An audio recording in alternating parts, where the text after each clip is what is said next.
Bonsoir à tous.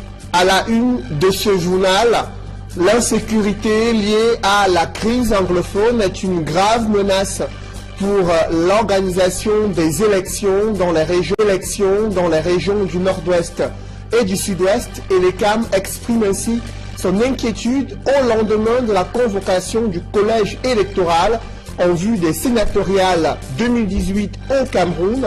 Le tout premier scrutin de cette année cristallise déjà l'attention dans les formations politiques, aussi bien dans le parti au pouvoir qu'au sein de l'opposition. Le casse-tête de la constitution des dossiers et le chemin de croix de l'investiture constituent le quotidien des militants et militantes de différentes formations politiques. On en parle en ouverture de ce journal. Il est le nouvel homme fort en Afrique du Sud. Cyril Ramaphosa a pris officiellement les rênes de la nation arc-en-ciel ce jeudi, après que son prédécesseur Jacob Zuma, éclaboussé par des scandales, a été rejeté par le parti au pouvoir. Comment en est-on arrivé là? Quels sont les mécanismes au sein de l'ANC pour contraindre un président en fonction de démissionner avant la fin de son mandat? Quelles leçons retenir de la situation qui prévaut en Afrique du Sud? On en parle dans la page internationale du 20h.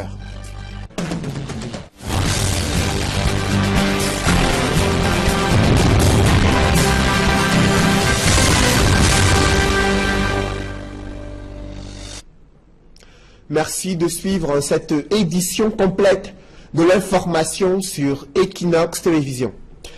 Election Cameroun ne cache pas son inquiétude au lendemain de la convocation du collège électoral en vue des sénatoriales 2018.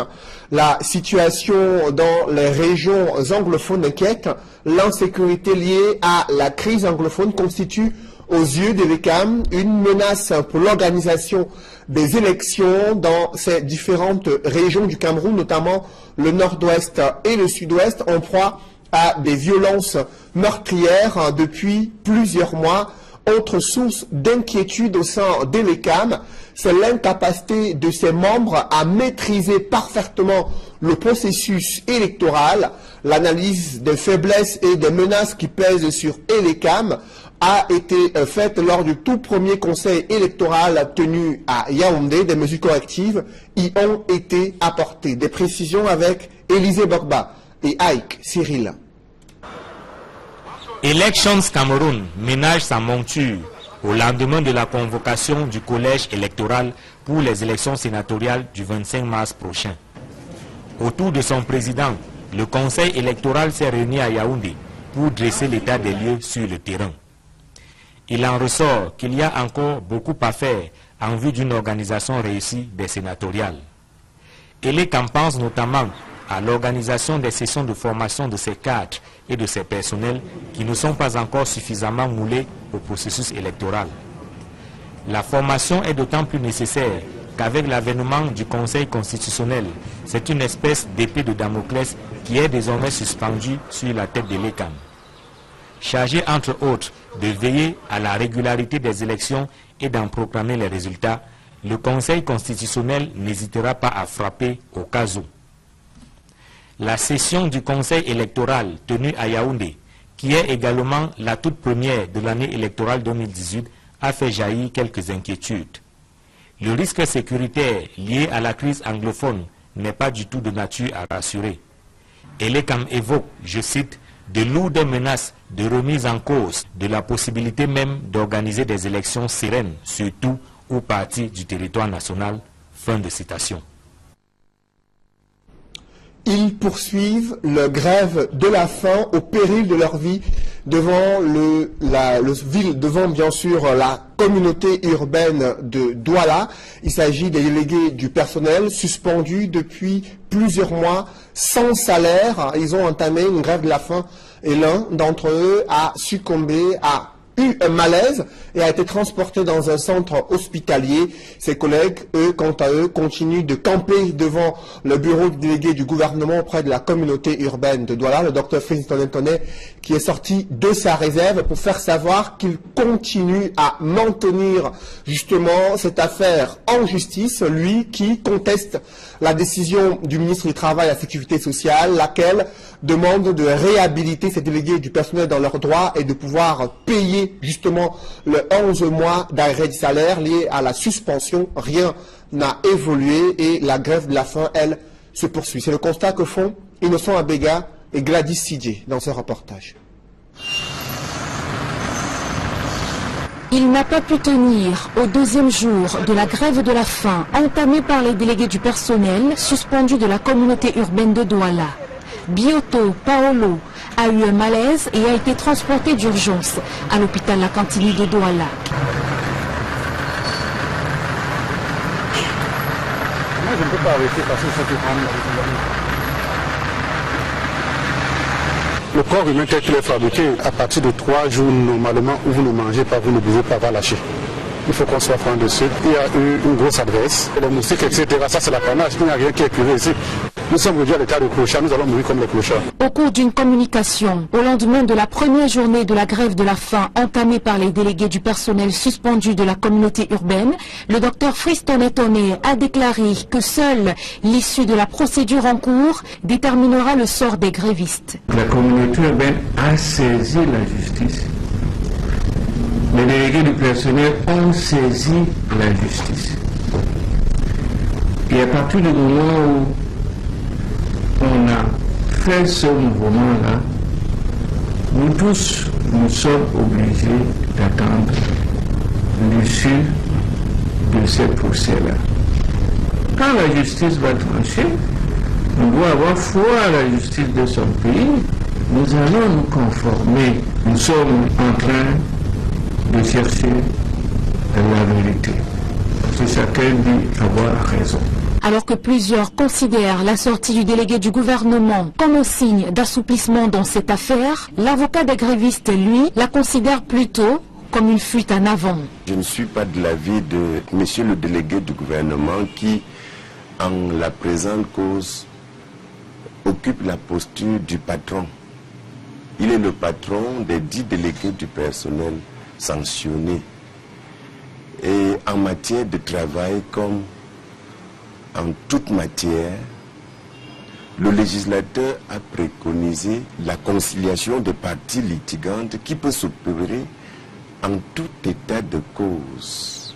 Les parties peuvent décider de procéder à un arrangement amiable et, si tel est le cas, un procès verbal d'arrangement amiable mettra un terme définitif au litige. Le délégué du gouvernement auprès de la communauté urbaine de Douala, en prenant la décision de suspendre les délégués du personnel sans avoir au préalable consulté l'inspection du travail, est allé à l'encontre de la loi, selon l'avocat.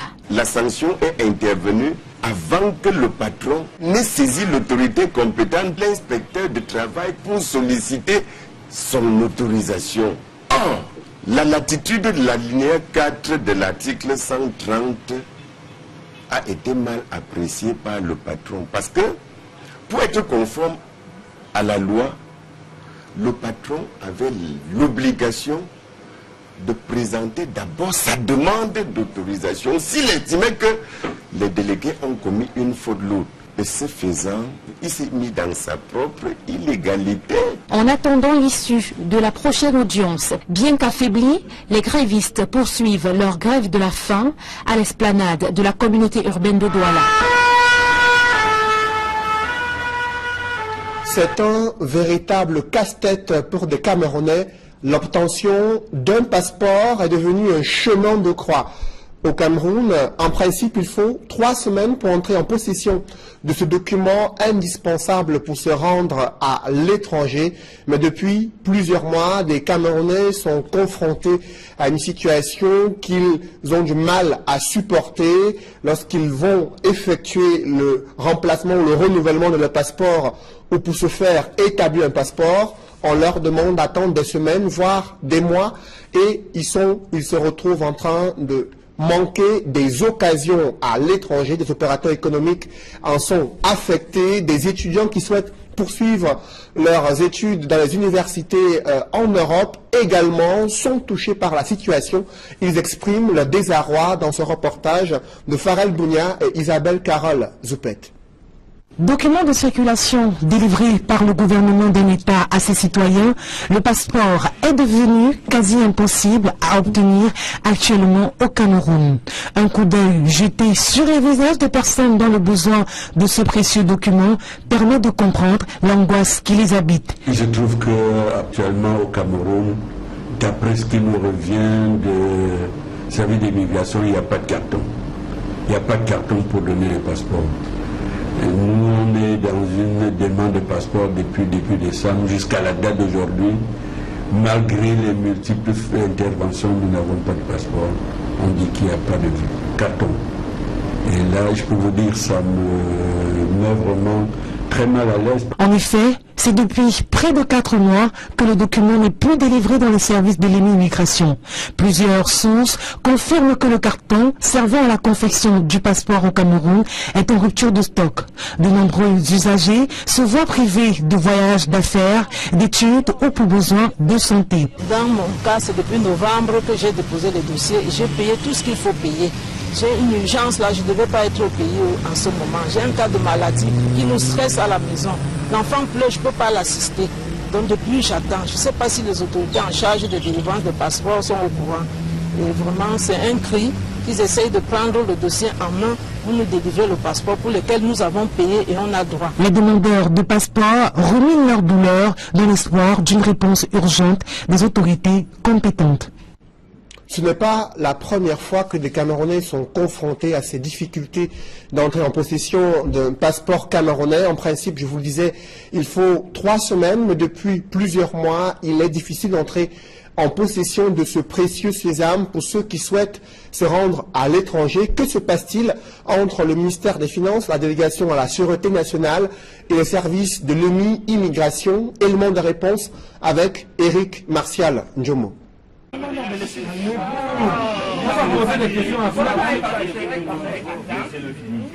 Autant au Cameroun que dans de nombreuses représentations diplomatiques du pays à travers le monde, le nombre de Camerounais en attente d'un passeport est important.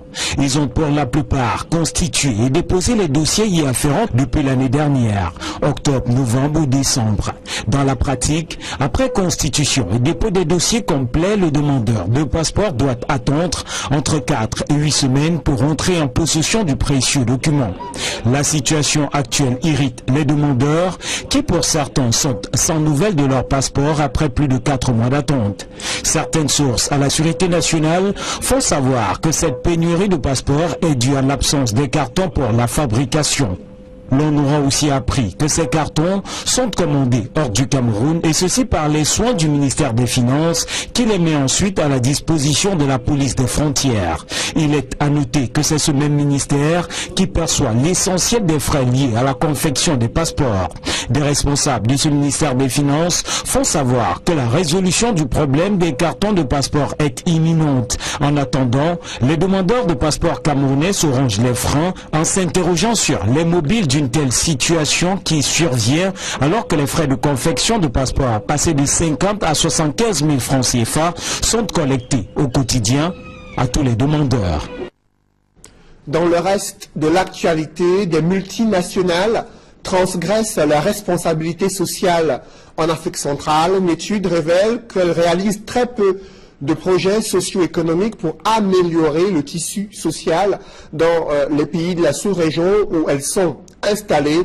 La société civile dénonce l'inexistence des contraintes juridiques pour la régulation des pratiques de la RSE en Afrique centrale. Elle déplore également le fait que les populations sont très peu informées de leurs droits dans le cadre de la réalisation d'un projet structurant confié à l'une de ces multinationales installées dans la sous-région Afrique centrale. Des précisions avec Warren Zede et Donald Brice Kamgan. Ce n'est pas une faveur pour une entreprise que d'électrifier, construire des forages, aménager des voies de communication dans les villages où elle a gagné un projet d'une certaine envergure. Du Cameroun en RCA, en passant par le Gabon, le Tchad ou la Guinée équatoriale, les villageois hébergent de gigantesques projets gagnés par des compagnies étrangères sans impact réel sur leurs conditions de vie. Au départ, on a une communauté, on a un village qui, de manière ancestrale, est implanté sur un territoire donné, qui voit arriver une compagnie avec ces engins qui déploient des opérations qui prélèvent la richesse du sol et du sous-sol, mais après le constat, il n'y a pas une retombée effective sur le niveau de vie des populations qui sont liées dans la pauvreté. Les retombées pour les communautés locales, la protection de l'environnement, mais également les conditions de travail parfois déshonorantes auxquelles est soumise la main-d'œuvre locale lorsqu'elle existe. La rencontre de Douala propose donc la sensibilisation, mais également la décentralisation comme moyen d'action. Ni vous journalistes, ni nous, ni ceux de la société civile ne peuvent mieux défendre que ceux-mêmes qui sont les premières victimes. Or, le but essentiel, c'est de former d'abord les victimes et bien les former. Et c'est là où la société civile a un rôle important à jouer. Le système politique, c'est la participation et aussi la décentralisation. Moi, personnellement, je trouve qu'un système fédéral, c'est toujours mieux qu'un fédéral centralisé. L'atelier de Douala propose par ailleurs le renforcement du cadre législatif sur la responsabilité sociale des entreprises étrangères dans les grands projets en Afrique centrale. Dans le secteur forestier, les droits des ouvriers sont également bafoués. Au constat que fait la Caisse nationale de la prévoyance sociale, elle a décidé de sensibiliser ses ouvriers sur leurs droits afin qu'ils revendiquent leur affiliation à la Caisse de prévoyance pour la sécurité sociale. Une rencontre s'est tenue à Kribi il y a quelques jours. Des précisions avec Joseph Abena-Bena. Voici le centre CNPS de Kribi. Malgré les innovations apportées par le nouveau chef de centre, plusieurs employeurs peinent toujours à s'acquitter des cotisations. Ici, dans une entreprise forestière, une équipe de la CNPS se trouve sur le terrain pour la sensibilisation sous la houlette du délégué départemental du travail et de la sécurité sociale. J'ai accepté en fait de répondre à l'invitation du directeur général de Smart Vision par rapport à ce que vous voyez, l'équipement de protection individuelle qui a été distribué aux travailleurs de cette entreprise montre déjà l'intérêt que cet employeur a vis-à-vis de la sécurité de ses employés. Et nous, la délégation départementale du travail de l'océan, nous serons toujours là pour l'accompagner tant qu'il mettra en exergue toutes ces conditions, les meilleures conditions de travail pour tous ses employés. Contrairement à plusieurs employeurs, cette descente a été motivée par le directeur général de l'entreprise. Alors, ce qui m'avait motivé, de venir vers les autorités, il y a plusieurs raisons. La première raison, c'est que hier, quand j'étais ouvrier, je connais en profondeur les problèmes des ouvriers. Je connais aussi en profondeur les problèmes de l'employeur. Nous faisons dans l'exploitation du travail. Je sais comment faire pour produire. Et je pense que le travail doit être au centre de tout. À côté des immatriculations à la CNPS, les équipements de protection individuelle ont été remis aux ouvriers pour une meilleure sécurité au travail. Des préparatifs s'intensifient pour les rencontres scientifiques menées sous la supervision du ministère de la Recherche scientifique et de l'Innovation au Cameroun. Quels sont les enjeux de ces rencontres et les innovations afin d'intégrer la recherche scientifique camerounaise dans le processus de développement socio-économique du Cameroun? Des précisions dans ce reportage signé Ike Cyril. Et de 6 pour les journées d'excellence de la recherche scientifique et de l'innovation au Cameroun. L'édition 2018 se tient du 21 au 23 février prochain à l'esplanade de l'hôtel de ville de Yaoundé. Annonce a été faite par le ministre de la Recherche scientifique et de l'Innovation. Madeleine Tchente précise que les GSIC offrent l'occasion de présenter et valoriser les dernières innovations de la recherche au Cameroun. Les GSIC permettent de présenter au public les dernières innovations de la recherche camerounaise et de positionner celle-ci en tant que fonction motrice capable d'impulser des transformations socio-économiques en vue de stimuler la croissance et l'emploi. Si les GSIC servent à présenter les résultats de la recherche, elles sont également le lieu de promotion de ce que le Cameroun a de mieux en la matière. Elles offrent en outre un cadre de réflexion, d'échange, de partage et de discussion des parties prenantes du système national de recherche et d'innovation sur une problématique de la recherche utile, soucieuse de la demande sociale et de la qualité de la vie des populations. Il s'agit enfin d'un cadre de promotion du potentiel scientifique et technologique camerounais et d'émulation à travers l'attribution des prix. Une innovation est annoncée pour les GSIC 2018. En plus des prix classiques qui offrent 10 et 5 millions de francs CFA aux meilleurs chercheurs, un troisième prix de 3 millions de francs CFA est annoncé pour récompenser la meilleure innovation. Comme innovation cette année, le prix de la valorisation d'une valeur de 3 millions, destiné à récompenser les activités de recherche, de nouvelles applications de la connaissance en vue de générer de nouveaux produits susceptibles de solutionner divers soucis de notre société. Recherche scientifique et innovation, outils stratégiques pour l'entreprise et les transformations socio-économiques. C'est le thème de la 6e édition des Journées d'excellence de la recherche scientifique et de l'innovation prévues du 21 au 23 février prochain à l'esplanade de l'hôtel de ville de Yaoundé. Dans le secteur de l'éducation, le paquet minimum a enfin été remis aux écoles primaires installées à Bafoussam 1er. Ce retard observé dans la distribution de cette dotation est lié aux différents prestataires. Selon l'exécutif municipal, ils n'ont pas exécuté leur travail dans les délais impartis. Évocation dans ce reportage d'Alastana et Jean-Paul Chouniat. Habitué à organiser la cérémonie de remise de paquets minimum en début de chaque rentrée scolaire, c'est finalement en ce mois de février 2018 que l'exécutif communal de Bafoussam 1er dote les écoles primaires de sa municipalité en matériel didactique. Un retard causé par la légèreté du prestataire ayant remporté l'appel d'offres. Le marché a été passé régulièrement et le prestataire qui avait gagné le marché est revenu vers nous à un jour de la fin des engagements pour nous faire comprendre qu'il n'avait pas pu trouver l'argent pour enregistrer et exécuter le marché. Face à ce faux bond de dernière minute, le conseil municipal de Bafoussam 1er a dû remuer ciel et terre pour honorer ses engagements envers la cinquantaine de chefs d'établissement du premier arrondissement de la MIFI. À un jour de l'arrêt de la clôture des engagements, qu'est-ce qu'il fallait faire? Nous sommes pris en tête pour pouvoir payer l'enregistrement avec des pénalités. Et une fois le marché enregistré, nous avons essayé de voir auprès de nous qu'est-ce qui pouvait être fait. On a convoqué un peu l'état-major de la commune pour trouver une solution à cela. Travaillant avec les moyens de bord dans des conditions difficiles depuis le début de l'année scolaire, directrice et directeur d'école qualifient de paquet maximum la dotation reçue, le moins constitué de cahiers de préparation, boîtes de craie, stylos à billes, kits médicaux d'infirmerie, équipements sportifs, entre autres. Mieux vaut tard que jamais. Nous étions déjà essoufflés. L'APE avait tellement fait des efforts qu'ils étaient en train de se décourager.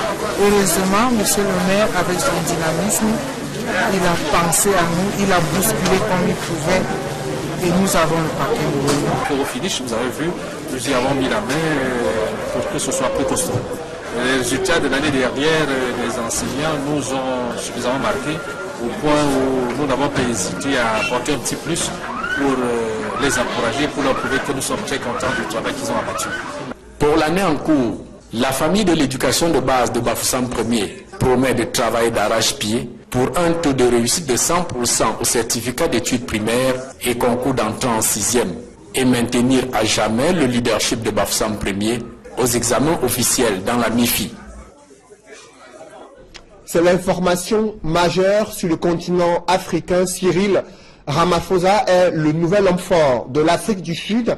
Ancien syndicaliste, homme d'affaires, vice-président, il vient de prendre les rênes du parti après un vote du Parlement et surtout après la démission de Jacob Zuma, éclaboussé par une série de scandales durant son mandat, son séjour à la tête de la nation arc-en-ciel. Quels sont ces multiples scandales qui ont émaillé les différents mandats et le parcours de Jacob Zuma à la tête de l'Afrique du Sud? On en parle dans ce reportage de Carlos Minoué et Kate Diarra. C'est en 1994 que commence la vague de scandales qui va accompagner Jacob Zuma tout au long de ses moments de gloire. Il est alors au cœur du réacteur politique, aux côtés de Nelson Mandela et de Thabo Mbeki quand on l'accuse d'avoir trompé dans un immense trafic d'armes avec la société française Thomson CSF, devenue Thales. Ce scandale-là va provoquer l'ouverture d'une enquête. En 2005, la justice l'inculpe pour le viol d'une jeune femme séropositive, une affaire qui va faire grand bruit en Afrique du Sud, mais en 2006, Jacob Zuma est acquitté. Cet autre scandale va pousser Thabo Mbeki, alors président, à limoger Jacob Zuma de la vice-présidence du parti. 2009, un nouveau scandale éclate. Zuma est président de la République et dès son élection, il rénove sa maison dans son village natal. 200 millions de rentes dépensées aux frais du contribuable. Bien entendu, ce soupçon de détournement va pousser la médiatrice de la République à exiger un remboursement de cet argent. Il refuse. La majorité parlementaire, le gouvernement et même la police s'alignent derrière lui afin de sauver les élections de 2014. Mais Jacob Zuma ne s'arrête pas là. Il se retrouve également mêlé dans des affaires de corruption et de pression pour l'obtention des contrats publics. Rajoutez à cela son soutien à Gbagbo, François Bozizé, son refus de délivrance de visa à plusieurs reprises au Dalai Lama, son rôle trouble dans la fuite du président al-Béchir de son pays, mais surtout le taux de chômage de plus en plus élevé, la profonde crise économique et sociale que traverse l'Afrique du Sud, émaillée de manifestations d'étudiants et de dénonciations de l'opposition, vont provoquer un vote sanction contre l'ANC en août 2016 au municipal. Un recul historique de 54,4% avec la perte de grandes villes telles que Pretoria et Mandela Bay qui passent du côté de l'opposition. L'ANC fait pression sur Zuma, c'est le début de la fin pour lui. En novembre 2017, un sondage fait état de ce que 72% de Sud-Africains de plus de 18 ans jugeaient que Jacob Zuma avait mal dirigé son pays. Sa fin sera pleinement consommée dans la nuit du 14 février, à l'annonce de sa démission. Au-delà des scandales, Jacob Zuma fait partie de ces acteurs majeurs dans la lutte contre le système apartheid, mais aussi ceux qui ont marqué la vie nationale sud-africaine et qui ont pris position sur le continent africain. Son parcours, son portrait et la silhouette de Jacob Zuma dessinée et évoquée avec Eric Ouattat et Julingue Nyonde. Jacob Gedeleyi Lekisa Zuma, désormais ex-président sud-africain, est né le 12 avril 1942 à Kanla, dans la province du Natal, en Afrique du Sud. Il passe toute son enfance entre le Zululand, où il garde les vaches, et les banlieues de la ville de Durban. Jacob Zuma adhère au Congrès national africain ANC en 1959. Reconnu coupable de conspiration en vue de renverser le gouvernement, il est condamné à 10 années de prison et envoyé purger sa peine au pénitencier de Robben Island aux côtés de Nelson Mandela, condamné à perpétuité dans une autre affaire similaire. C'est durant son incarcération que, grâce aux cours dispensés par ses co-détenus, Jacob Zuma apprend à lire, à écrire et se familiarise avec les débats d'idées. Il est libéré en 1973 et tente immédiatement de réactiver l'ANC dans la province du Natal. Membre de l'aile gauche du Congrès national africain ANC, il est vice-président de la République de 1999 à 2005 et accède à la tête de l'ANC en 2007. En 2009, après la victoire de l'ANC aux élections législatives, il est élu président de la République par le Parlement. Il succède au président intérimaire Glalema Motlanthe, qui devient vice-président de la République. Jacob Gedeleyi Lekisa Zuma, âgé de 75 ans, est régulièrement au centre de polémiques et menacé de motions de défiance en raison d'accusations d'agression sexuelle, de scandales de corruption et de dégradation de la situation économique du pays. Il quitte la présidence de l'ANC en fin 2017.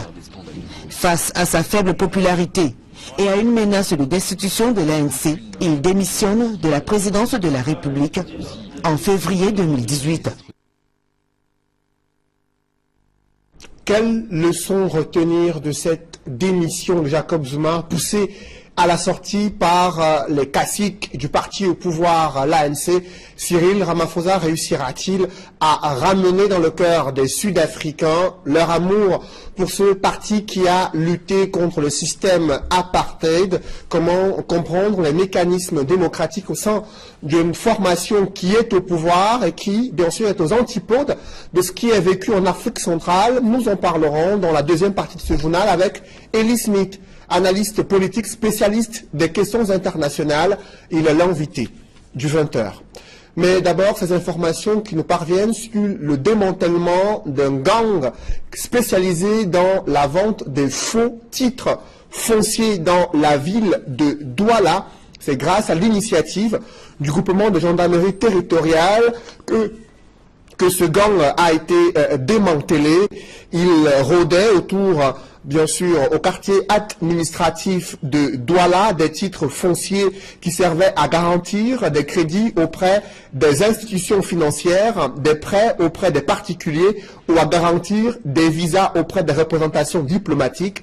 Selon le groupement de gendarmerie territoriale, ils ont infiltré le gang en simulant la commande d'un titre foncier et l'un d'entre eux a été interpellé en possession d'un faux titre foncier et son exploitation a permis le démantèlement du gang sous la coordination du commandant de Légion du Littoral, Abina Aranda. Précisons également qu'il y a eu un démantèlement d'un autre gang spécialisé dans le braquage à main armée dans la capitale économique du Cameroun.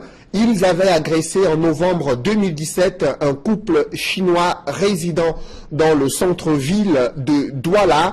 Ce couple chinois avait porté plainte et dénoncé le vol d'une somme de près de 16 millions de francs CFA.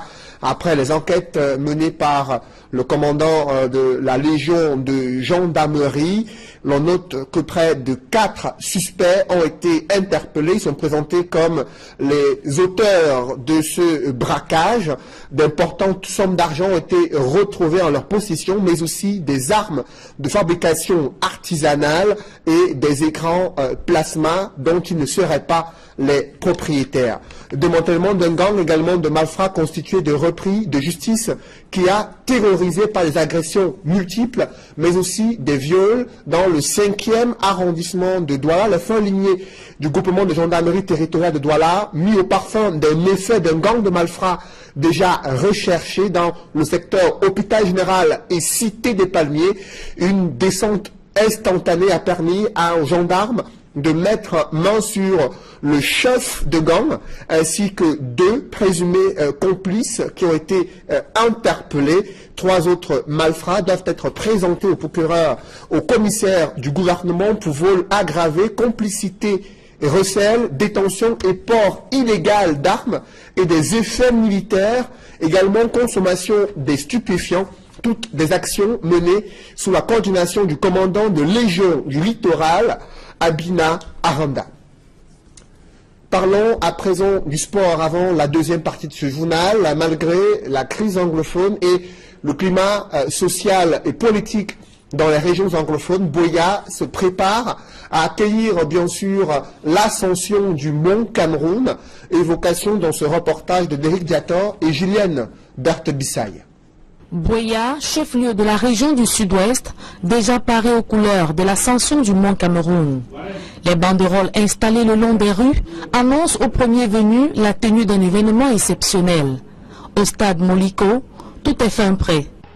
Le stade dans son ensemble est parfait. Je le rendrai encore parfait. Le maire de la commune de Buea et moi, en collaboration avec le président national de la Fédération d'athlétisme, M. Motombi Emmanuel Bono, faisons notre mieux pour que ça marche. Les responsables de ce stade pensent qu'il sera également un lieu touristique. Nous faisons tout notre possible maintenant pour nous assurer que les visiteurs, tant sur le plan national qu'international, jouissent de cet édifice spécial bâti par le gouvernement camerounais. Si les athlètes procèdent au dernier réglage, les organisateurs de la Fédération d'athlétisme de leur côté rassurent. En fait, depuis le 9 décembre, nous avons tenu une série de réunions avec le gouverneur. Et tout ce qu'il attend maintenant, c'est de voir le lieu bondé de monde. Vous savez, le gouverneur Okalabilai est quelqu'un de proactif.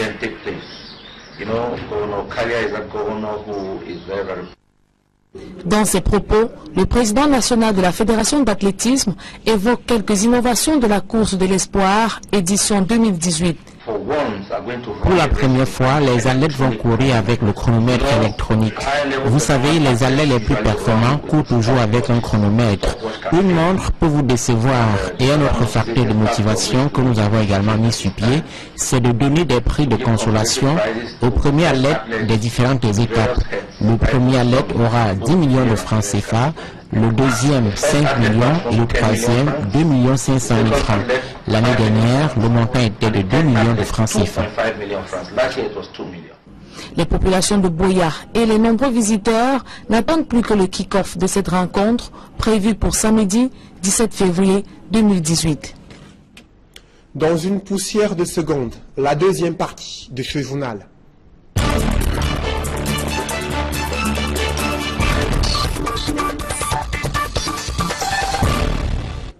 Je reçois sur ce plateau Elie Smith. Bonsoir. Bonsoir Cédric. Vous êtes journaliste, analyste politique, spécialiste des questions de politique internationale.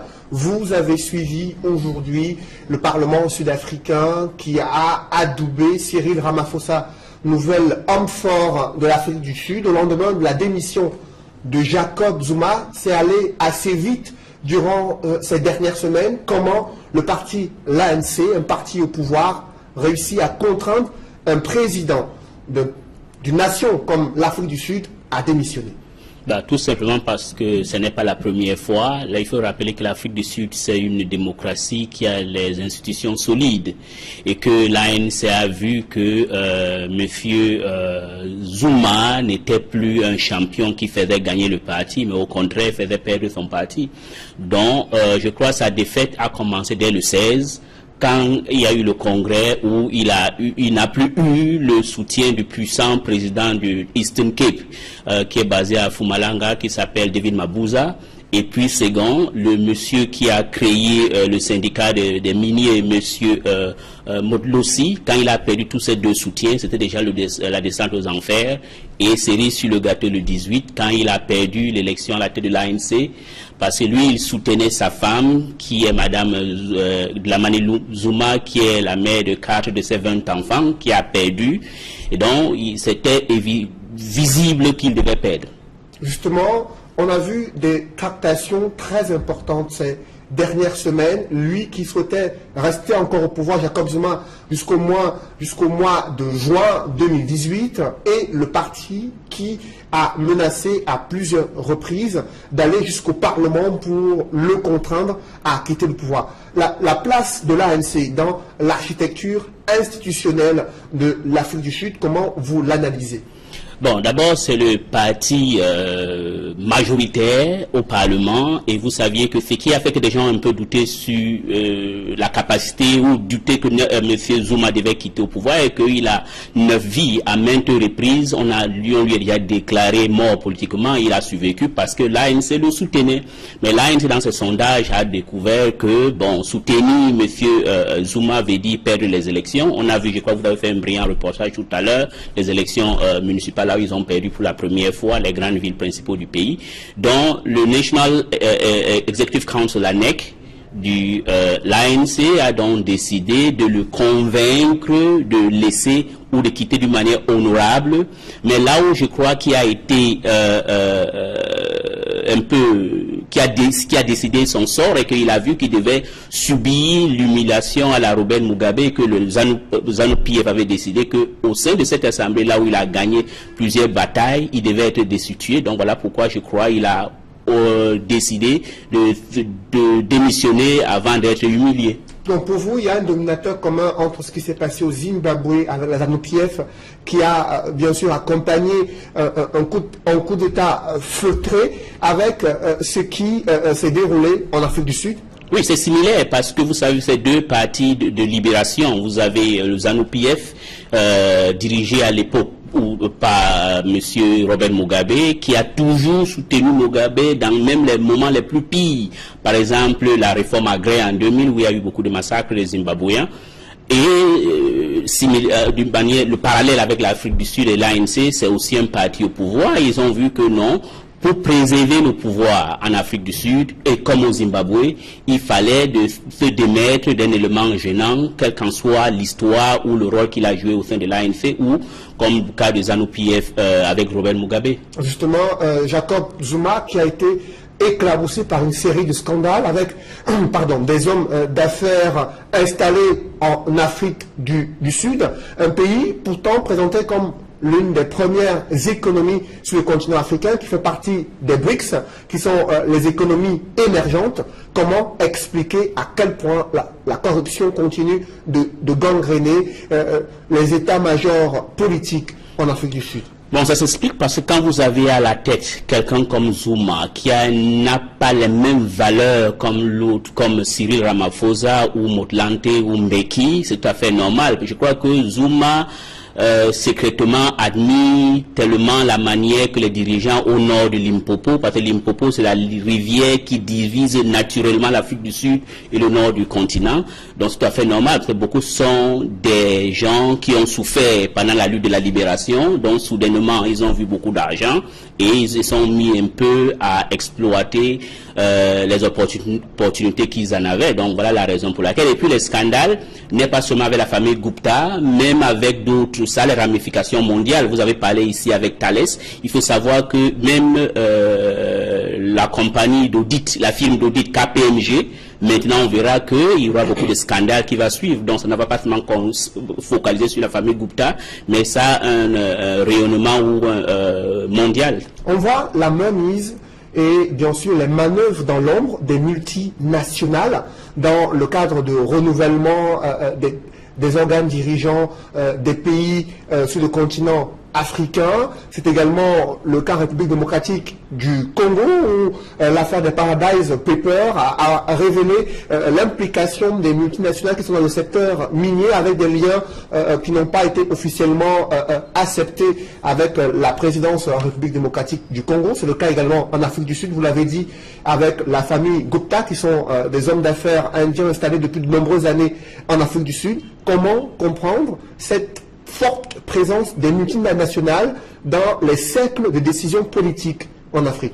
Et tout simplement parce que dans les pays africains, les institutions sont faibles, parce que ces multinationales-là, ce qu'ils peuvent faire dans les pays africains, je donne le cas de KPMG, c'est que KPMG ne peut pas faire en France, peut bien le faire ici au Cameroun ou dans d'autres pays africains, tout simplement parce que nous avions des institutions faibles. Le cas de la République démocratique du Congo, bon, c'est un pays, pas aussi, pour être poli, c'est un pays, mais c'est vraiment un non-État dont les multinationales aident beaucoup, par exemple, à la gestion du pays. Voilà la raison pour laquelle ils ont cette mainmise. Parce que, par exemple, quand on parle de la République démocratique du Congo, on va voir que la famille de M. Kabila est impliquée dans beaucoup de cas de corruption et a aidé ou facilité beaucoup des hommes d'affaires pour prospérer. En retour, on lui donne beaucoup de soutien. Justement, Jacob Zuma, maintenant, qui s'en va, Cyril Ramaphosa qui prend les rênes à la fois du parti au pouvoir, l'ANC, mais aussi du pays. Est-ce que cette capacité des partis au pouvoir de changer les champions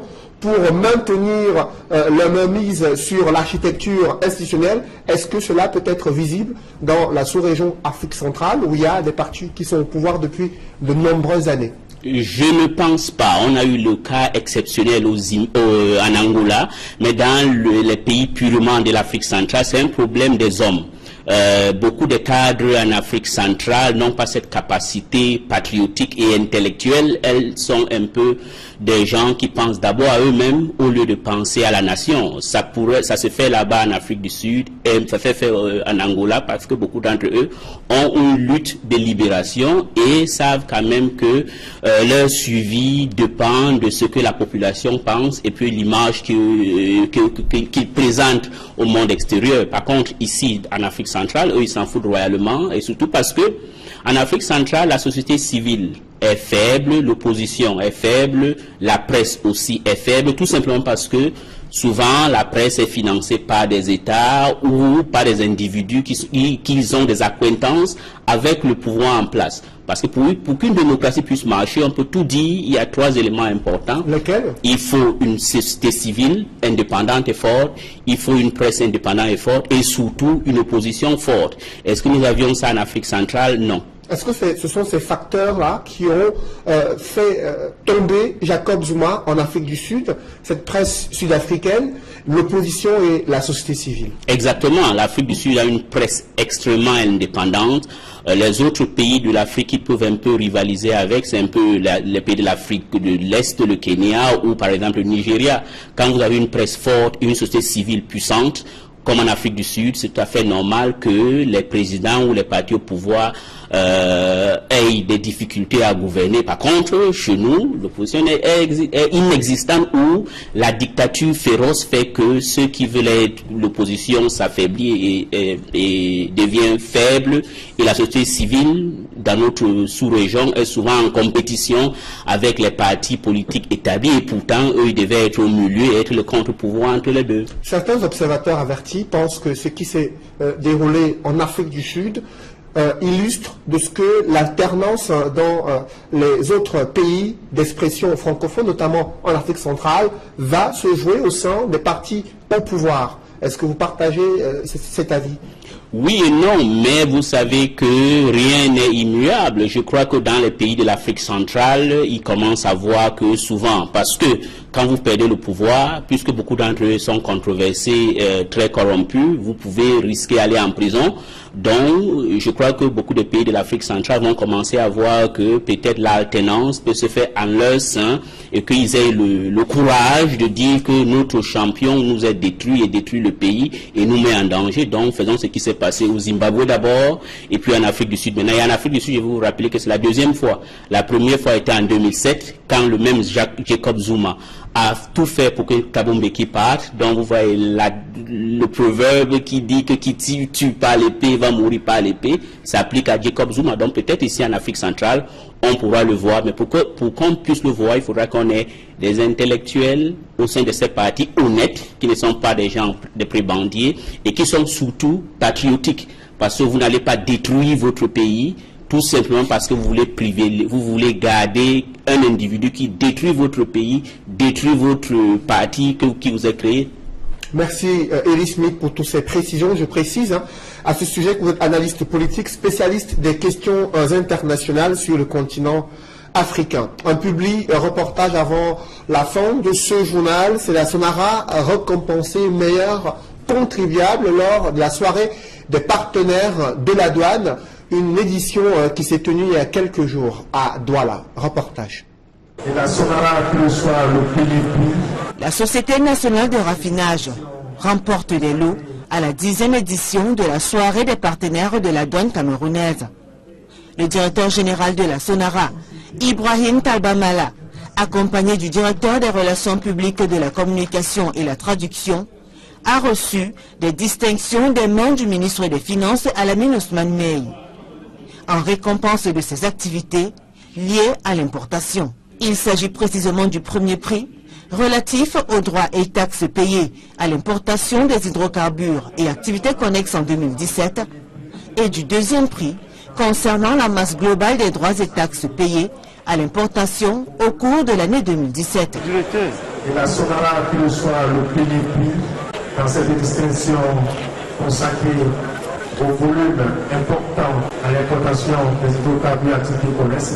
La cérémonie de remise de ces distinctions s'est déroulée dans un hôtel huppé de la ville de Douala, devant un parterre de personnalités et des invités de marque, tels que les ministres des Finances de la zone SEMAC. Ces distinctions, qui honorent la Sonara tout entière, sont saluées par le patron des Finances, Alamine Ousmane Mey. Nous avons l'habitude de le rappeler, le secteur privé et le secteur public, ce sont deux roues dans le vélo.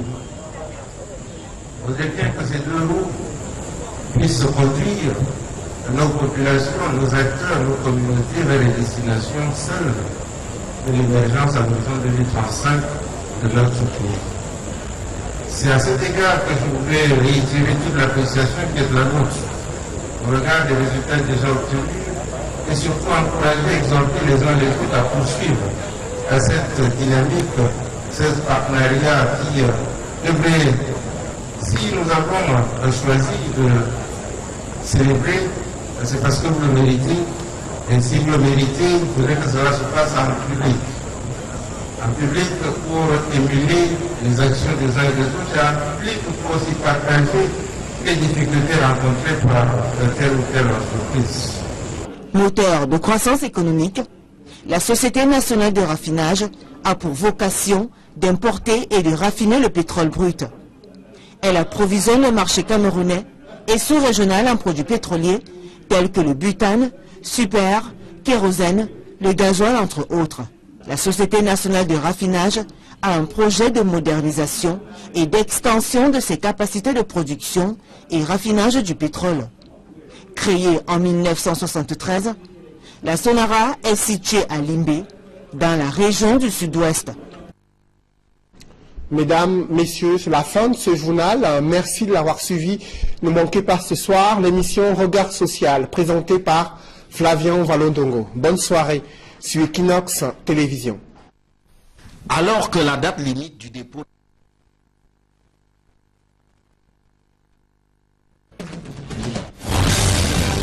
de nouveaux produits susceptibles de solutionner divers soucis de notre société. Recherche scientifique et innovation, outils stratégiques pour l'entreprise et les transformations socio-économiques. C'est le thème de la 6e édition des Journées d'excellence de la recherche scientifique et de l'innovation prévues du 21 au 23 février prochain à l'esplanade de l'hôtel de ville de Yaoundé. Dans le secteur de l'éducation, le paquet minimum a enfin été remis aux écoles primaires installées à Bafoussam. Premier, ce retard observé dans la distribution de cette dotation est lié aux différents prestataires. Selon l'exécutif municipal, ils n'ont pas exécuté leur travail dans les délais impartis. Évocation dans ce reportage d'Alastana et Jean-Paul Chouniat. Habitué à organiser la cérémonie de remise de paquets minimum en début de chaque rentrée scolaire, c'est finalement en ce mois de février 2018 que l'exécutif communal de Bafoussam Premier dote les écoles primaires de sa municipalité en matériel didactique. Un retard causé par la légèreté du prestataire ayant remporté l'appel d'offres. Le marché a été passé régulièrement et le prestataire qui avait gagné le marché est revenu vers nous à un jour de la fin des engagements pour nous faire comprendre qu'il n'avait pas pu trouver l'argent pour enregistrer et exécuter le marché. Face à ce faux bond de dernière minute, le conseil municipal de Bafoussam Premier a dû remuer ciel et terre pour honorer ses engagements envers la cinquantaine de chefs d'établissement du premier arrondissement de la MIFI. À un jour de l'arrêt de la clôture des engagements, qu'est-ce qu'il fallait faire? Nous sommes pris en quête pour pouvoir payer l'enregistrement avec les pénalités. Et une fois le marché enregistré, nous avons essayé de voir auprès de nous qu'est-ce qui pouvait être fait. On a convoqué un peu l'état-major de la commune pour trouver une solution à cela. Travaillant avec les moyens de bord dans des conditions difficiles depuis le début de l'année scolaire, directrice et directeur d'école qualifient de paquet maximum la dotation reçue, le moins constitué de cahiers de préparation, boîtes de caisse, stylos à billes, kits médicaux d'infirmerie, équipements sportifs, entre autres. Mieux vaut tard que jamais. Nous étions déjà essoufflés. L'APE avait tellement fait des efforts qu'ils étaient en train de se décourager. Heureusement, M. le maire, avec son dynamisme, il a pensé à nous, il a bousculé comme il pouvait. Et nous avons le paquet. Au finish, vous avez vu, nous y avons mis la main pour que ce soit plus costaud. Les résultats de l'année dernière des enseignants nous ont suffisamment marqué au point où nous n'avons pas hésité à apporter un petit plus pour les encourager, pour leur prouver que nous sommes très contents du travail qu'ils ont abattu. Pour l'année en cours, la famille de l'éducation de base de Bafoussam Premier promet de travailler d'arrache-pied pour un taux de réussite de 100% au certificat d'études primaires et concours d'entrée en 6e et maintenir à jamais le leadership de Bafoussam Premier aux examens officiels dans la MIFI. C'est l'information majeure sur le continent africain. Cyril Ramaphosa est le nouvel homme fort de l'Afrique du Sud ancien syndicaliste, homme d'affaires, vice-président, il vient de prendre les rênes du parti après un vote du Parlement et surtout après la démission de Jacob Zuma, éclaboussé par une série de scandales durant son mandat, son séjour à la tête de la nation arc-en-ciel. Quels sont ces multiples scandales qui ont émaillé les différents mandats et le parcours de Jacob Zuma à la tête de l'Afrique du Sud? On en parle dans ce reportage de Carlos Minoué et Kate Diarra.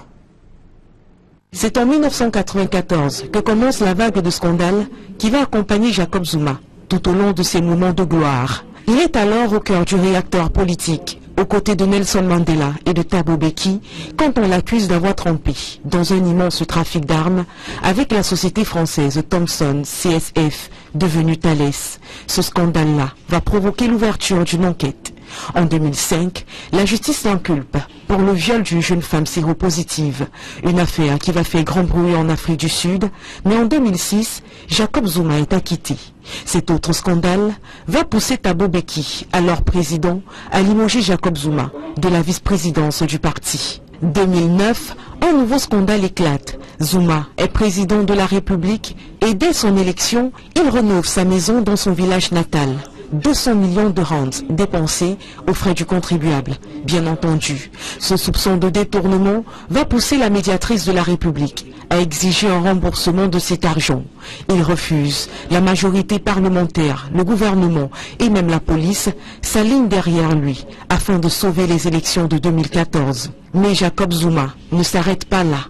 Il se retrouve également mêlé dans des affaires de corruption et de pression pour l'obtention des contrats publics. Rajoutez à cela son soutien à Gbagbo, François Bozizé, son refus de délivrance de visa à plusieurs reprises au Dalai Lama, son rôle trouble dans la fuite du président al-Béchir de son pays, mais surtout le taux de chômage de plus en plus élevé, la profonde crise économique et sociale que traverse l'Afrique du Sud, émaillée de manifestations d'étudiants et de dénonciations de l'opposition, vont provoquer un vote sanction contre l'ANC en août 2016 au municipal.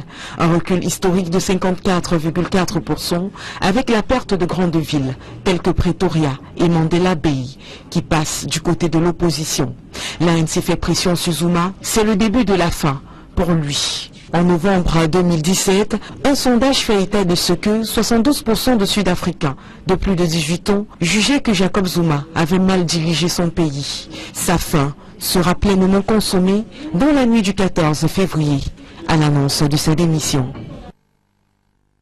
Au-delà des scandales, Jacob Zuma fait partie de ces acteurs majeurs dans la lutte contre le système apartheid, mais aussi ceux qui ont marqué la vie nationale sud-africaine et qui ont pris position sur le continent africain. Son parcours, son portrait et la silhouette de Jacob Zuma dessinée et évoquée avec Eric Watat et Julingue Nyonde. Jacob Gedeleyi Lekisa Zuma, désormais ex-président sud-africain, est né le 12 avril 1942 à Kanla, dans la province du Natal, en Afrique du Sud. Il passe toute son enfance entre le Zululand, où il garde les vaches, et les banlieues de la ville de Durban. Jacob Zuma adhère au Congrès national africain ANC en 1959. Reconnu coupable de conspiration en vue de renverser le gouvernement, il est condamné à 10 années de prison et envoyé purger sa peine au pénitencier de Robben Island, aux côtés de Nelson Mandela, condamné à perpétuité dans une autre affaire similaire.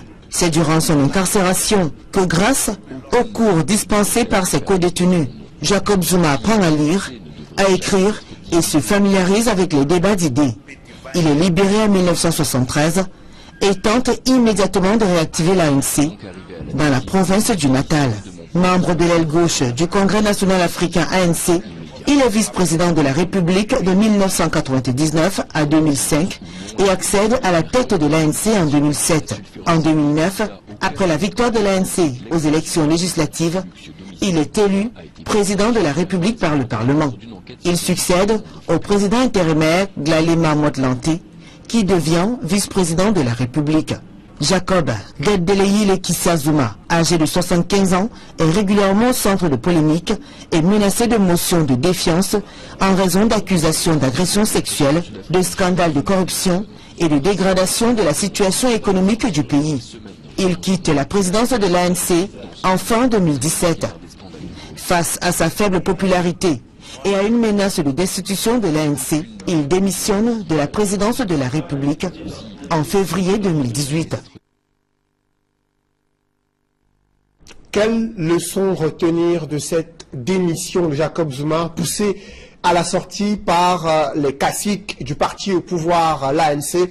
Cyril Ramaphosa réussira-t-il à ramener dans le cœur des Sud-Africains leur amour pour ce parti qui a lutté contre le système apartheid? Comment comprendre les mécanismes démocratiques au sein d'une formation qui est au pouvoir et qui, bien sûr, est aux antipodes de ce qui est vécu en Afrique centrale? Nous en parlerons dans la deuxième partie de ce journal avec Eli Smith, analyste politique spécialiste des questions internationales.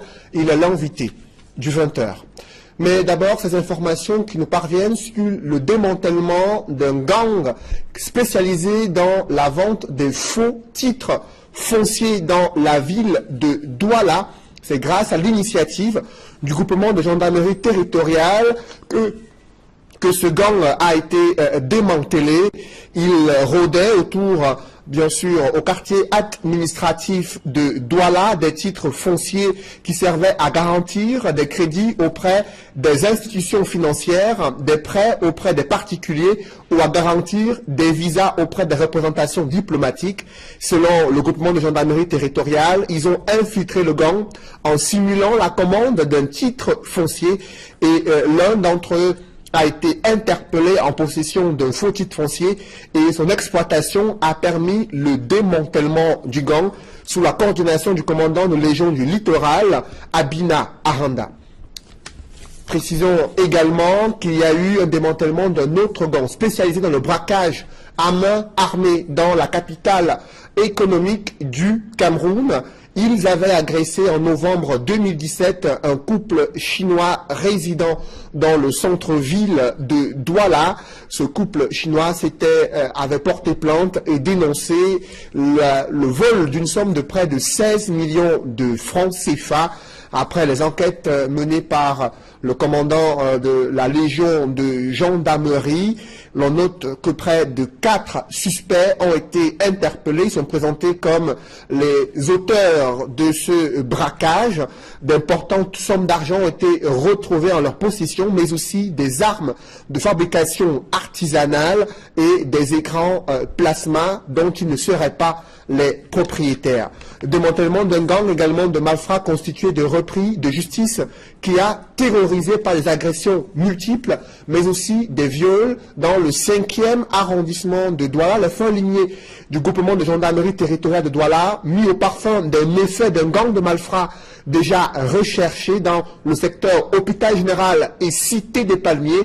Une descente instantanée a permis à un gendarme de mettre main sur le chef de gang ainsi que 2 présumés complices qui ont été interpellés. 3 autres malfrats doivent être présentés au procureur, au commissaire du gouvernement pour vol aggravé, complicité et recel, détention et port illégal d'armes et des effets militaires, également consommation des stupéfiants. Toutes des actions menées sous la coordination du commandant de Légion du Littoral, Abina Aranda. Parlons à présent du sport avant la deuxième partie de ce journal. Malgré la crise anglophone et le climat social et politique dans les régions anglophones, Buea se prépare à accueillir bien sûr l'ascension du Mont Cameroun, évocation dans ce reportage de Derek Diator et Julienne Berthe-Bissaye. Buea, chef-lieu de la région du Sud-Ouest, déjà paré aux couleurs de l'ascension du Mont Cameroun. Les banderoles installées le long des rues annoncent aux premiers venus la tenue d'un événement exceptionnel. Au stade Moliko, tout est fin prêt. Le stade dans son ensemble est parfait. Je le rendrai encore parfait. Le maire de la commune de Buea et moi, en collaboration avec le président national de la fédération d'athlétisme, M. Motombi Emmanuel Bono, faisons notre mieux pour que ça marche. Les responsables de ce stade pensent qu'il sera également un lieu touristique. Nous faisons tout notre possible maintenant pour nous rassurer que les visiteurs, tant sur le plan national qu'international, jouissent de cet édifice spécial bâti par le gouvernement camerounais. Si les athlètes procèdent au dernier réglage, les organisateurs de la Fédération d'athlétisme de leur côté rassurent. En fait, depuis le 9 décembre, nous avons tenu une série de réunions avec le gouverneur. Et tout ce qu'il attend maintenant, c'est de voir le lieu bondé de monde. Vous savez, le gouverneur Okalabilai est quelqu'un de proactif.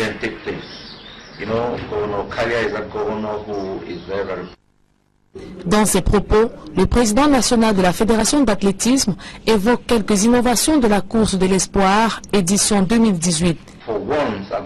Économique pour améliorer le tissu social dans les pays de la sous-région où elles sont installées. La société civile dénonce l'inexistence des contraintes juridiques pour la régulation des pratiques de la RSE en Afrique centrale. Elle déplore également le fait que les populations sont très peu informées de leurs droits dans le cadre de la réalisation d'un projet structurant confié à l'une de ces multinationales installées dans la sous-région Afrique centrale. Des précisions avec Warren Zede et Donald Brice Kamgan.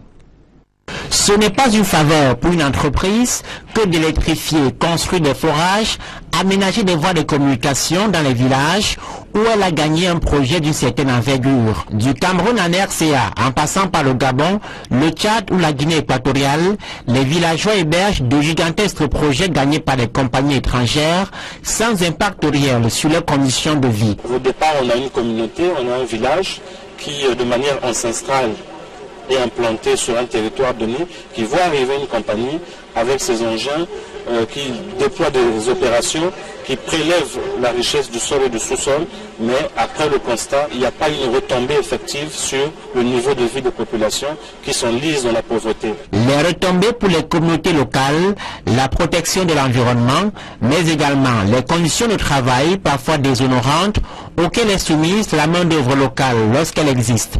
La rencontre de Douala propose donc la sensibilisation, mais également la décentralisation comme moyen d'action. Ni vos journalistes, ni nous, ni ceux de la société civile ne peuvent mieux défendre que ceux-mêmes qui sont les premières victimes. Or, le but essentiel, c'est de former d'abord les victimes et bien les former. Et c'est là où la société civile a un rôle important à jouer. Le système politique, c'est la participation et aussi la décentralisation. Moi, personnellement, je trouve qu'un système fédéral, c'est toujours mieux qu'une fédérale centralisée.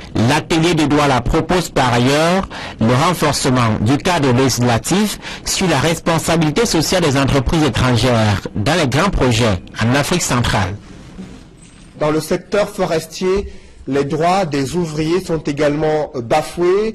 Au constat que fait la Caisse nationale de la prévoyance sociale, elle a décidé de sensibiliser ses ouvriers sur leurs droits afin qu'ils revendiquent leur affiliation à la Caisse de prévoyance pour la sécurité sociale. Une rencontre s'est tenue à Kribi il y a quelques jours. Des précisions avec Joseph Abena. Voici le centre CNPS de Kribi. Malgré les innovations apportées par le nouveau chef de centre, plusieurs employeurs peinent toujours à s'acquitter des cotisations. Ici, dans une entreprise forestière, une équipe de la CNPS se trouve sur le terrain pour la sensibilisation sous la houlette du délégué départemental du travail et de la sécurité sociale. J'ai accepté en fait de répondre à l'invitation du directeur général de Smart Vision par rapport à ce que vous voyez, l'équipement de protection individuelle qui a été distribué aux travailleurs de cette entreprise montre déjà l'intérêt que cet employeur a vis-à-vis de la sécurité de ses employés. Et nous, la délégation départementale du travail de l'océan, nous serons toujours là pour l'accompagner tant qu'il mettra en exergue toutes ces conditions, les meilleures conditions de travail pour tous ses employés. Contrairement à plusieurs employeurs, cette descente a été motivée par le directeur général de l'entreprise. Alors, ce qui m'avait motivé, de venir vers les autorités, il y a plusieurs raisons. La première raison, c'est que hier, quand j'étais ouvrier, Je connais en profondeur les problèmes des je connais aussi en profondeur les problèmes de l'employeur. Nous faisons dans l'exploitation du marché. Je sais comment faire pour produire. Et je pense que le travail doit être au centre de tout. À côté des immatriculations à la CNPS, les équipements de protection individuelle ont été remis aux ouvriers pour une meilleure sécurité au travail. Des préparatifs s'intensifient pour les rencontres scientifiques menées sous la supervision du ministère de la Recherche scientifique et de l'Innovation au Cameroun. Quels sont les enjeux de ces rencontres et les innovations afin d'intégrer la recherche scientifique camerounaise dans le processus de développement socio-économique du Cameroun? Des précisions dans ce reportage signé Ike Cyril. Et de 6 pour les journées d'excellence de la recherche scientifique et de l'innovation au Cameroun. L'édition 2018 se tient du 21 au 23 février prochain à l'esplanade de l'hôtel de ville de Yaoundé. Annonce a été faite par le ministre de la Recherche scientifique et de l'Innovation. Madeleine Tchente précise que les GSIC offrent l'occasion de présenter et valoriser les dernières innovations de la recherche au Cameroun. Les GSIC permettent de présenter au public les dernières innovations de la recherche camerounaise et de positionner celle-ci en tant que fonction motrice capable d'impulser des transformations socio-économiques en vue de stimuler la croissance et l'emploi. Si les GSIC servent à présenter les résultats de la recherche, elles sont également le lieu de promotion de ce que le Cameroun a de mieux en la matière.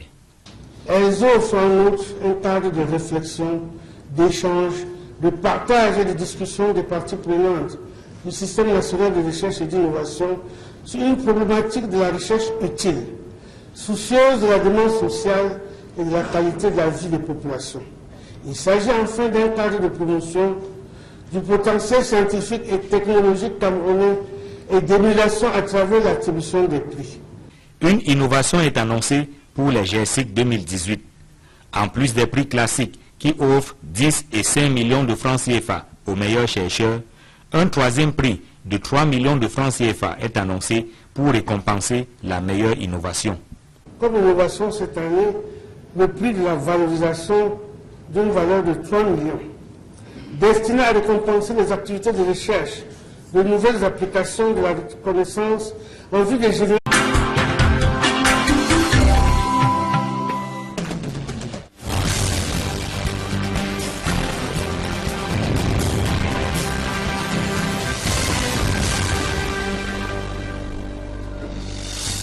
Bonsoir à tous.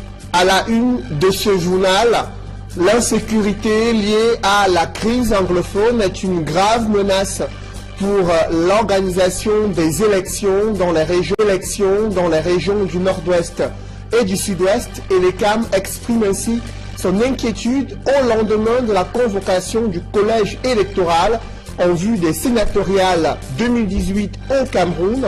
Le tout premier scrutin de cette année cristallise déjà l'attention dans les formations politiques, aussi bien dans le parti au pouvoir qu'au sein de l'opposition.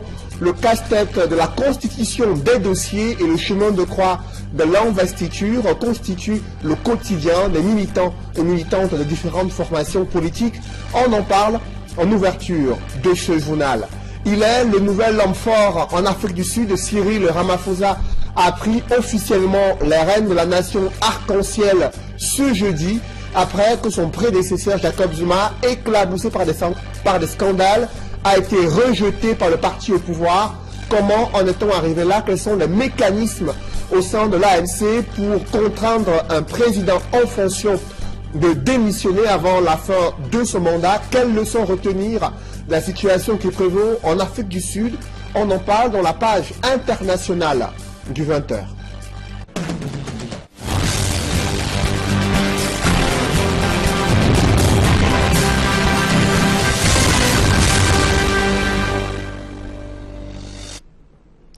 Merci de suivre cette édition complète de l'information sur Equinox Télévision. Election Cameroun ne cache pas son inquiétude au lendemain de la convocation du collège électoral en vue des sénatoriales 2018. La situation dans les régions anglophones inquiète.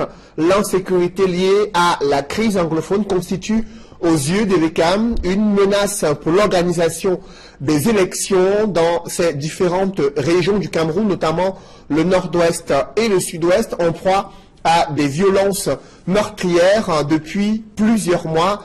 Autre source d'inquiétude au sein de l'ECAM, c'est l'incapacité de ses membres à maîtriser parfaitement le processus électoral. L'analyse des faiblesses et des menaces qui pèsent sur l'ECAM a été faite lors du tout premier conseil électoral tenu à Yaoundé. Des mesures correctives y ont été apportées. Des précisions avec Élisée Borba et Ike Cyril. Elections Cameroun ménage sa monture au lendemain de la convocation du collège électoral pour les élections sénatoriales du 25 mars prochain. Autour de son président, le conseil électoral s'est réuni à Yaoundé pour dresser l'état des lieux sur le terrain. Il en ressort qu'il y a encore beaucoup à faire en vue d'une organisation réussie des sénatoriales. Et les campagnes notamment à l'organisation des sessions de formation de ces cadres et de ces personnels qui ne sont pas encore suffisamment moulés au processus électoral. La formation est d'autant plus nécessaire qu'avec l'avènement du Conseil constitutionnel, c'est une espèce d'épée de Damoclès qui est désormais suspendue sur la tête de l'ECAM. Chargé entre autres de veiller à la régularité des élections et d'en proclamer les résultats, le Conseil constitutionnel n'hésitera pas à frapper au cas où. La session du Conseil électoral tenue à Yaoundé, qui est également la toute première de l'année électorale 2018, a fait jaillir quelques inquiétudes. Le risque sécuritaire lié à la crise anglophone n'est pas du tout de nature à rassurer. Et l'ECAM évoque, je cite, de lourdes menaces de remise en cause de la possibilité même d'organiser des élections sereines sur tout ou partie du territoire national. Fin de citation. Ils poursuivent leur grève de la faim au péril de leur vie devant devant bien sûr la communauté urbaine de Douala. Il s'agit des délégués du personnel suspendus depuis plusieurs mois sans salaire. Ils ont entamé une grève de la faim et l'un d'entre eux a succombé à eu un malaise et a été transporté dans un centre hospitalier. Ses collègues, eux, quant à eux, continuent de camper devant le bureau du délégué du gouvernement auprès de la communauté urbaine de Douala, le docteur Fritz Tonnet, qui est sorti de sa réserve pour faire savoir qu'il continue à maintenir justement cette affaire en justice, lui qui conteste la décision du ministre du Travail et de la Sécurité sociale, laquelle demande de réhabiliter ces délégués du personnel dans leurs droits et de pouvoir payer justement le 11 mois d'arrêt du salaire lié à la suspension. Rien n'a évolué et la grève de la faim, elle, se poursuit. C'est le constat que font Innocent Abega et Gladys Sidje dans ce reportage. Il n'a pas pu tenir au deuxième jour de la grève de la faim entamée par les délégués du personnel suspendus de la communauté urbaine de Douala. Bioto Paolo a eu un malaise et a été transporté d'urgence à l'hôpital La Cantini de Douala. Moi, je ne peux pas arrêter parce que ça peut prendre. Le corps humain tel qu'il est fabriqué, à partir de 3 jours normalement où vous ne mangez pas, vous ne pouvez pas lâcher. Il faut qu'on soit franc dessus. Il y a eu une grosse adresse, les moustiques, etc. Ça c'est l'apanage, il n'y a rien qui est curé ici. Nous sommes réduits à l'état de clochard, nous allons mourir comme les clochards. Au cours d'une communication, au lendemain de la première journée de la grève de la faim entamée par les délégués du personnel suspendus de la communauté urbaine, le docteur Fritz Tonnet a déclaré que seule l'issue de la procédure en cours déterminera le sort des grévistes. La communauté urbaine a saisi la justice. Les délégués du personnel ont saisi la justice. Et à partir du moment où on a fait ce mouvement-là, nous tous, nous sommes obligés d'attendre l'issue de ce procès-là. Quand la justice va trancher, on doit avoir foi à la justice de son pays. Nous allons nous conformer. Nous sommes en train de chercher la vérité. c'est chacun dit avoir raison. Alors que plusieurs considèrent la sortie du délégué du gouvernement comme un signe d'assouplissement dans cette affaire, l'avocat des grévistes, lui, la considère plutôt comme une fuite en avant. Je ne suis pas de l'avis de monsieur le délégué du gouvernement qui, en la présente cause, occupe la posture du patron. Il est le patron des 10 délégués du personnel sanctionnés. Et en matière de travail, comme en toute matière, le législateur a préconisé la conciliation des parties litigantes qui peut s'opérer en tout état de cause. Les parties peuvent décider de procéder à un arrangement amiable et, si tel est le cas, un procès verbal d'arrangement amiable mettra un terme définitif au litige. Le délégué du gouvernement auprès de la communauté urbaine de Douala, en prenant la décision de suspendre les délégués du personnel sans avoir au préalable consulté l'inspection du travail, est allé à l'encontre de la loi, selon l'avocat. La sanction est intervenue avant que le patron n'ait saisi l'autorité compétente, l'inspecteur du travail, pour solliciter son autorisation. Or, la latitude de l'alinéa 4 de l'article 130 a été mal appréciée par le patron. Parce que, pour être conforme à la loi, le patron avait l'obligation de présenter d'abord sa demande d'autorisation s'il estimait que les délégués ont commis une faute lourde. Et ce faisant, il s'est mis dans sa propre illégalité. En attendant l'issue de la prochaine audience, bien qu'affaiblis, les grévistes poursuivent leur grève de la faim à l'esplanade de la communauté urbaine de Douala. C'est un véritable casse-tête pour des Camerounais. L'obtention d'un passeport est devenue un chemin de croix. Au Cameroun, en principe, il faut 3 semaines pour entrer en possession de ce document indispensable pour se rendre à l'étranger. Mais depuis plusieurs mois, des Camerounais sont confrontés à une situation qu'ils ont du mal à supporter lorsqu'ils vont effectuer le remplacement ou le renouvellement de leur passeport ou pour se faire établir un passeport. On leur demande d'attendre des semaines, voire des mois, et ils se retrouvent en train de manquer des occasions à l'étranger. Des opérateurs économiques en sont affectés, des étudiants qui souhaitent poursuivre leurs études dans les universités en Europe également sont touchés par la situation.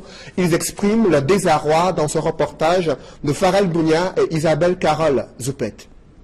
Document de circulation délivré par le gouvernement d'un État à ses citoyens, le passeport est devenu quasi impossible à obtenir actuellement au Cameroun. Un coup d'œil jeté sur les visages des personnes dans le besoin de ce précieux document permet de comprendre l'angoisse qui les habite. Je trouve qu'actuellement au Cameroun, d'après ce qui nous revient de service d'immigration, il n'y a pas de carton. Il n'y a pas de carton pour donner les passeports. Nous, on est dans une demande de passeport depuis décembre jusqu'à la date d'aujourd'hui. Malgré les multiples interventions, nous n'avons pas de passeport. On dit qu'il n'y a pas de carton. Et là, je peux vous dire, ça me met vraiment très mal à l'aise. En effet, c'est depuis près de 4 mois que le document n'est plus délivré dans les services de l'immigration. Plusieurs sources confirment que le carton servant à la confection du passeport au Cameroun est en rupture de stock. De nombreux usagers se voient privés de voyages d'affaires, d'études ou pour besoin de santé. Dans mon cas, c'est depuis novembre que j'ai déposé les dossiers et j'ai payé tout ce qu'il faut payer. J'ai une urgence là, je ne devais pas être au pays en ce moment. J'ai un cas de maladie qui nous stresse à la maison. L'enfant pleure, je ne peux pas l'assister. Donc depuis, j'attends. Je ne sais pas si les autorités en charge de délivrance de passeports sont au courant. Et vraiment, c'est un cri qu'ils essayent de prendre le dossier en main pour nous délivrer le passeport pour lequel nous avons payé et on a droit. Les demandeurs de passeports ruminent leur douleur dans l'espoir d'une réponse urgente des autorités compétentes. Ce n'est pas la première fois que des Camerounais sont confrontés à ces difficultés d'entrer en possession d'un passeport camerounais. En principe, je vous le disais, il faut 3 semaines, mais depuis plusieurs mois, il est difficile d'entrer en possession de ce précieux sésame pour ceux qui souhaitent se rendre à l'étranger. Que se passe-t-il entre le ministère des Finances, la délégation à la Sûreté nationale et le service de l'EMI Immigration? Élément de réponse avec Eric Martial Ndjomo.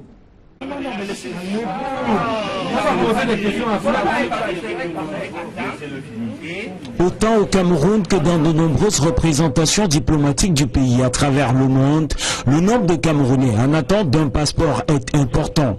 Ils ont pour la plupart constitué et déposé les dossiers y afférents depuis l'année dernière, octobre, novembre ou décembre. Dans la pratique, après constitution et dépôt des dossiers complets, le demandeur de passeport doit attendre entre 4 et 8 semaines pour entrer en possession du précieux document. La situation actuelle irrite les demandeurs qui pour certains sont sans nouvelles de leur passeport après plus de 4 mois d'attente. Certaines sources à la Sûreté nationale font savoir que cette pénurie de passeports est due à l'absence des cartons pour la fabrication. L'on aura aussi appris que ces cartons sont commandés hors du Cameroun et ceci par les soins du ministère des Finances qui les met ensuite à la disposition de la police des frontières. Il est à noter que c'est ce même ministère qui perçoit l'essentiel des frais liés à la confection des passeports.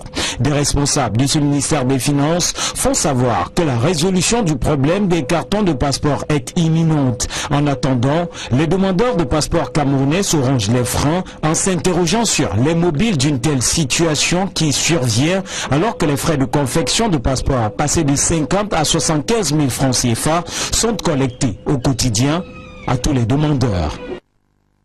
Dans le reste de l'actualité, des multinationales transgressent la responsabilité sociale en Afrique centrale. Une étude révèle qu'elles réalisent très peu de projets socio-économiques